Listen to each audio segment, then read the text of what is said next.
শান্তি মতো বসতেও দেয় না আমাকে। এই যে এই এই এক্ষুনি পড়ে গেল, আবার এসছে। এই এরকম ভাবে নিচ্ছ সেটাকে আর লাগছে তো, এরকম করে কেস হয়ে যায়। আরে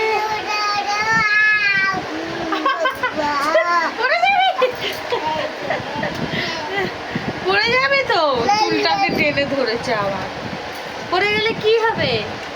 হ্যাঁ, পড়ে যাবে তো, বলো। পড়ে গেলে কি হবে? লাগবে তো? কার লাগবে পড়ে গেলে? কোনো মালুম আছে? কোনো ভয় আছে যে পড়ে যাবে? দুষ্টু করলে পড়ে যাবে, কোনো ভয় আছে আবার? নেই, কোনো ভয় নেই। পড়ে গেলে কি হবে? লাগবে তো? কার লাগবে পড়ে গেলে? কার লাগবে, তোমার না আমার? তোমার লাগবে তো? তাহলে দুষ্টু করবে না তো? এত দুষ্টু কেন করো? তুমি এত দুষ্টু কেন করো?